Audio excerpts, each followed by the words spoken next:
herzlich willkommen bei Kidswitch und heute aus dem Kochiladen in Solothurn. Ich bin nämlich an einem Sternen-Kochkurs, ich als Nicht-Gäcklerin, und ich glaube, es wird ein richtiges Gaudi. Ich muss jetzt mal hier ein Amüsbüschchen reinklepfen. Mann!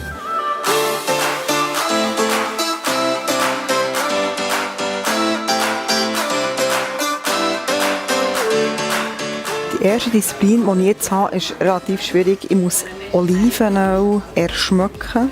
Und wir haben 3 Becherchen.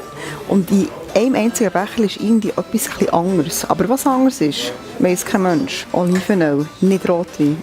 Es schmeckt nach Öl. Es fühlt sich wie Öl an. Das schmeckt nach Fenchel. Oh.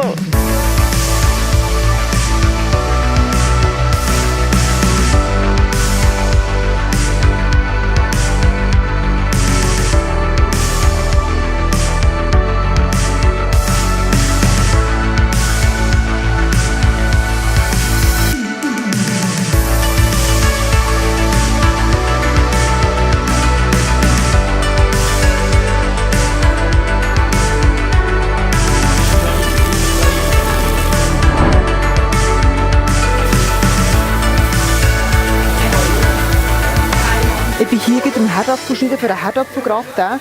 Ich bin wieder mal im Team Fleisch, so wie gäng, weil ich einfach Fleisch liebe.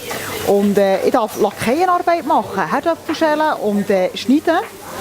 Und die anderen machen Fisch mit Spargel, habe ich gesehen. Mega viel Zitronen, Erdbeere. Es gibt ein Gedicht von einem Menü in 3 am Rad hier. Aber es ist also Knochenarbeit.